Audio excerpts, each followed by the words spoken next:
చంద్రయాన్ 3తో చరిత్ర సృష్టించిన భారత్ ప్రస్తుతం చంద్రయాన్ సిరీస్ లో మరో 2 ప్రాజెక్టు పనుల్లో తలమునకలైంది. వీటిలో చంద్రయాన్ 4 ఇప్పటికే అభివృద్ధి దశలో ఉండగా లూనార్ పోలార్ ఎక్స్‌ప్లోరేషన్స్ మిషన్ గా పిలిచే చంద్రయాన్ 5 కు కూడా ఇస్రో ఇటీవలే ఆమోదం కూడా పొందింది. ఎంతో ప్రతిష్టాత్మకంగా భావిస్తున్న మూన్ మిషన్ చంద్రయాన్ 5 కోసం భారత్, జపాన్ చేతులు కలిశాయి. ISRO, Japan aerospace exploration agency సంయుక్తంగా చేపడుతున్న ఈ మెగా ప్రాజెక్టుకు భారత ప్రభుత్వం ఈ ఏడాది మార్చిలోనే ఆమోదం తెలిపింది.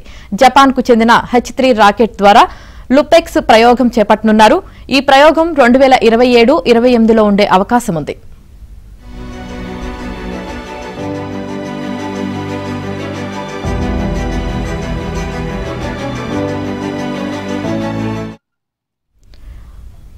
చంద్రుడి దక్షిణ ధ్రువ ప్రాంతమైన అధ్యయనం చేయడం ఈ మిషన్ ప్రధాన లక్ష్యం. ముఖ్యంగా చంద్రుడి ఉపరితలం, దాని కింద నీరు, మంచు నిక్షేపాల కోసం అన్వేషణపై దృష్టి పెడుతుంది.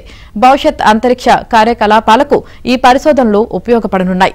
అలాగే మానవ నివాసానికి కావాల్సిన వనరులు చంద్రుడిపై ఉన్నాయా అనే విషయాలను అర్థం చేసుకోవడానికి ఈ అన్వేషణ ఉపయోగపడనుంది.